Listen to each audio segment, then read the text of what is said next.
Ito mga idol, oh. Sabi nung mayari, ito mga idol, nakailang paggawa na, hindi napapagana. Susubukan natin paganahin. Kasi tingnan mo naman mga idol, bago dinala sa atin. Wasak na, no? Oh. Oh. Tingnan mo naman yan, oh. Subukan natin paganahin ito mga idol. Para malay mo, mapagpagana natin. Diba? Sinasabi mga idol sa Bisaya, pilay pad sa unggoy.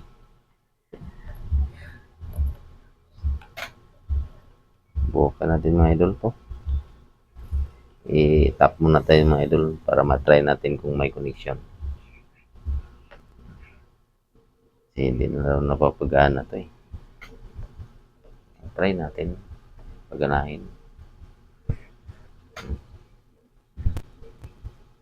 Hanggang natin ang tip mga idol. Ito. Bukan lang natin paganahin ito mga idol.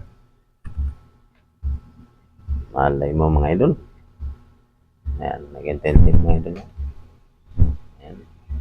Ayan ito. Tester natin mga idol kung walang ground sa body. Wala. Mahirap kasi mga idol pag may ground sa body. Sisira yung winding. Sige. Tap natin. Ayan. Wala siya mga idol.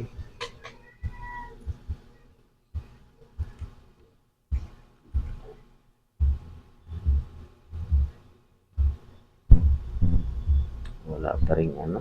Ready made. Sira na siguro to. Ipitan natin.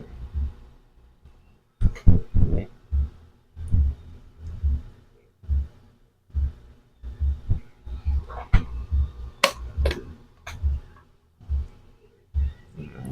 Dito tayo mga idol.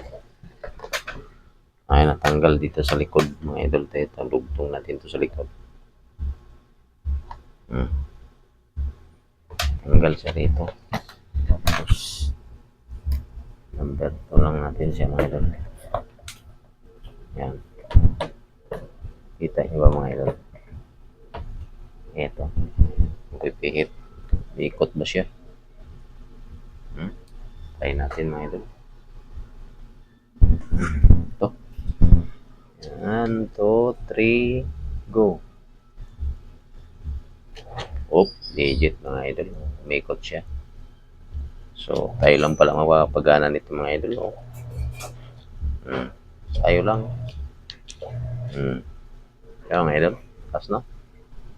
Bro. Pagpagawa na ng iba sa atin dito buhay. Wasak-wasak na dalhin sa atin bago papayo sa atin.